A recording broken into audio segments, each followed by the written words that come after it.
Hello दोस्तों, एक बार फिर से बहुत बहुत स्वागत है आपका हमारे इस channel study job and analysis में। और आज का ये वीडियो स्पेशली उन लोगों के लिए बहुत बेहतरीन होने जा रहा है जो मैकेनिकल इंटरव्यू के लिए तैयारी कर रहे हैं या फिर मैकेनिकल इंटरव्यू देने जा रहे हैं। स्पेशल मैंने इसलिए कहा क्योंकि इस इंटरव्यू में जो क्वेश्चन होंगे वो तो हमारे होंगे, लेकिन आंसर गूगल जेमिनी यानी कि एआई का प्रयोग किया है हमने।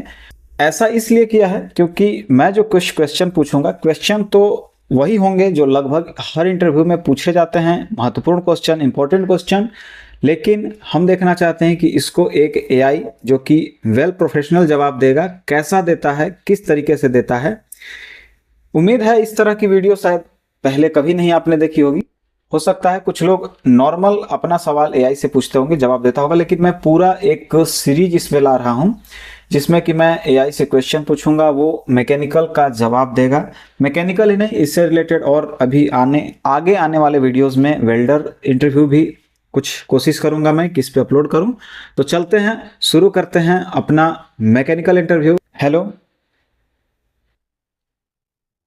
नमस्ते, मैं जेमिनी हूँ। कैसे हैं आप? क्या मैं आपकी किसी मदद कर सकती हूँ? जी आप हमारे साथ एक मैकेनिकल का इंटरव्यू देने जा रहे हैं जो खास करके पावर प्लांट के लिए है। और मैं जो आपसे क्वेश्चन पूछूंगा उसका आप आंसर एक कैंडिडेट की तरह देंगे।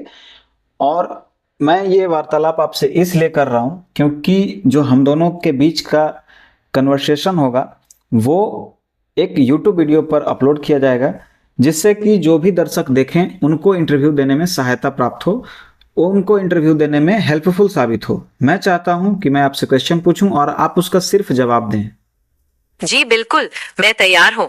आप मुझसे कोई भी सवाल पूछ सकते हैं। मैं एक मैकेनिकल इंजीनियर के इंटरव्यू के लिए तैयारी करके आई हूँ और मुझे लगता है कि ये बातचीत दूसरों के लिए काफी उपयोगी साबित होगी। तो क्या हम शुरू कर सकते हैं? जी, तो बताइए कि आप मैकेनिकल इंजीनियर के तहत पावर प्लांट में आपका एक्सपीरियंस क्या है? मैंने पिछले 4 सालों से पावर प्लांट में मैकेनिकल इंजीनियर के तौर पर काम किया है। इस दौरान मैंने पावर प्लांट के ऑपरेशंस, मेंटेनेंस और डिजाइन से जुड़े कई तरह के काम देखे हैं। खासकर मैंने टर्बाइंस, बॉयलर्स और पंप्स जैसी मुख्य मशीनों पर काफी काम किया है। क्या आप मेरे एक्सपीरियंस के बारे में कुछ और जानना चाहते हैं? नहीं, मैं पूछ रहा हूं कि बॉयलर में क्रिटिकल इक्विपमेंट कौन कौन से हैं? जरूर, बॉयलर में कई महत्वपूर्ण उपकरण होते हैं, लेकिन कुछ बेहद नाजुक होते हैं, जैसे कि steam drum, super heater, economiser और air pre heater.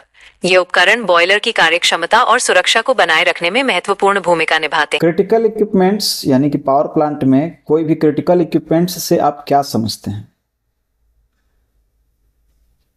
Critical equipments का मतलब होता है वो उपकरण जो पावर प्लांट की सुचारू संचालन के लिए बेहद जरूरी होते हैं। अगर इनमें से कोई भी खराब हो जाए तो पूरे प्लांट को बंद करना पड़ सकता है, जिससे बहुत बड़ा नुकसान हो सकता है। इसीलिए इनकी देखभाल और रखरखाव बहुत जरूरी होता है। पीए फैन, जिसे प्राइमरी एयर फैन भी कहते हैं, क्या यह क्रिटिकल इक्विपमेंट है? प्राइमरी एयर फैन, पीएफ, हाँ, ये बिल्कुल एक क्रिटिकल इक्विपमेंट है। बॉयलर के अंदर दहन के लिए आवश्यक वायु की आपूर्ति करता है। अगर ये खराब हो जाए तो बॉयलर ठीक से काम नहीं कर पाएगा। बॉयलर ड्रम में राइजर क्या होता है? बॉयलर ड्रम में राइजर एक महत्वपूर्ण हिस्सा होता है। ये ट्यूब्स होती हैं जो बॉयलर के निचले हिस्से से पानी को ड्रम तक ले जाती हैं। जब पानी इन ट्यूब्स में ऊपर चढ़ता है तो वो गर्म होकर भाप बन जाता है। बॉयलर में कितने तरह के फैन लगे होते हैं? बॉयलर में आमतौर पर 3 तरह के फैन लगे होते हैं: primary air fan, PF fan, secondary air fan, SA fan और induced draft fan, ID fan. Bearing क्या होता है और ये कितने टाइप के होते हैं? बेयरिंग एक ऐसा उपकरण है जो किसी घूमने वाले हिस्से को सहारा देता है और उसकी गति को आसान बनाता है। ये कई प्रकार के होते हैं, जैसे कि ball bearing, roller bearing, thrust bearing और जर्नल बेयरिंग। फ्रिक्शनल बेयरिंग और एंटी फ्रिक्शनल बेयरिंग में क्या अंतर है? फ्रिक्शनल बेयरिंग, जिसे जर्नल बेयरिंग भी कहा जाता है, उसमें 2 सतहें एक दूसरे के सीधे संपर्क में होती हैं, जिससे घर्षण अधिक होता है। वहीं एंटी फ्रिक्शनल बेयरिंग, जैसे बॉल बेयरिंग या रोलर बेयरिंग में घूमने वाली सतहों के बीच बॉल्स या रोलर्स होते हैं, जिससे घर्षण कम। कैसे मेजर करते हैं? बेयरिंग की आईडी मापने के लिए आप वर्नियर कैलिपर या सटीक माप के लिए बोर गेज का उपयोग कर सकती हैं। फ्रिक्शनल बेयरिंग के कितने टाइप्स होते हैं? फ्रिक्शनल बेयरिंग के कई प्रकार होते हैं, जैसे जर्नल बेयरिंग, थ्रस्ट बेयरिंग और स्लाइडिंग बेयरिंग। गियर कितने टाइप्स के होते हैं? गियर कई प्रकार के होते हैं, जैसे spur gear, helical gear, bevel gear, worm gear और रैक एंड पिनियन। स्पर क्या आप गियर का इनमें से नॉमेनक्लेचर क्या है? स्पर गियर का नॉमेनक्लेचर कुछ इस प्रकार है। इसमें pitch circle diameter, addendum, dedendum, module, दांतों की संख्या और बेवल गियर का फेस एंगल शामिल है। इसमें मॉड्यूल क्या है? स्पर गियर के नॉमेनक्लेचर में मॉड्यूल एक महत्वपूर्ण मापदंड है। ये दांतों की संख्या और पिच सर्कल डायामीटर का अनुपात होता है। पंप के बारे में आप क्या जानते हैं?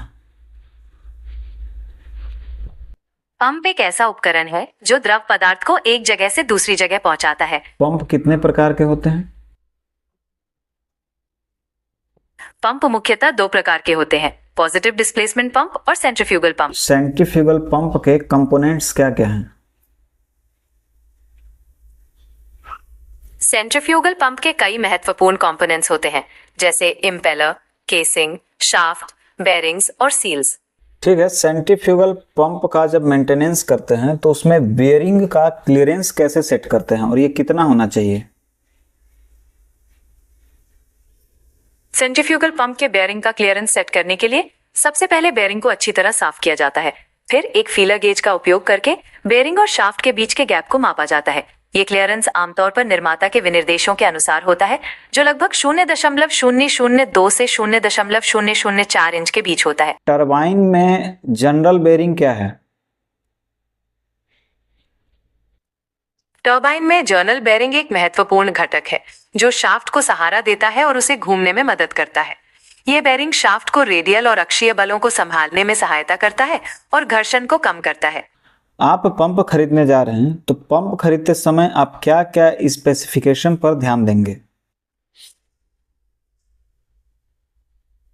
पंप खरीदते समय कुछ महत्वपूर्ण स्पेसिफिकेशंस पर ध्यान देना बहुत जरूरी है, जैसे कि पंप की क्षमता, हेड, जिस द्रव को पंप करना है उसकी प्रकृति, पंप की दक्षता और सील का प्रकार। पंप के कैपेसिटी से आप क्या समझते हैं? पंप की क्षमता से मेरा मतलब यह है कि ये प्रति यूनिट समय में कितना तरल पदार्थ पंप कर सकता है। इसे आमतौर पर गैलन प्रति मिनट, जीपीएम या लीटर प्रति मिनट जैसी मात्रा में मापा जाता है। ठीक है, टोटल डायनेमिक हेड क्या होता है? टोटल डायनामिक हेड एक पंप की क्षमता को मापने का एक महत्वपूर्ण तरीका है। ये पंप द्वारा प्रदान किए गए कुल ऊर्ध्वाधर माप को दर्शाता है, जिसमें पंप के इनलेट तथा आउटलेट के बीच का दबाव और ऊंचाई का अंतर शामिल होता है। सेंट्रीफ्यूगल पंप और रेसिप्रोकेटिंग पंप की इफिशियंसी कितनी होती है? सेंट्रीफ्यूगल पंप और रेसिप्रोकेटिंग पंप की दक्षता उनके डिजाइन और ऑपरेटिंग परिस्थितियों पर निर्भर करती है। आमतौर पर सेंट्रीफ्यूगल पंप की दक्षता 30% से 70% के बीच होती है, जबकि रेसिप्रोकेटिंग पंप की दक्षता 80% से 90% के बीच हो सकती है। तो उम्मीद है दोस्तों ये वीडियो आपको यूनिक और आपके इंटरव्यू के लिए कुछ हेल्पफुल रहा हो। अगर ऐसे ही वीडियोस की अपडेट और चाहते हैं तो इस चैनल को सब्सक्राइब जरूर करें और कमेंट करके जरूर बताएं कि ये वीडियो आपको कैसा लगा। मिलते हैं ऐसे ही और भी यूजफुल वीडियो के साथ नेक्स्ट वीडियो में। Thank you.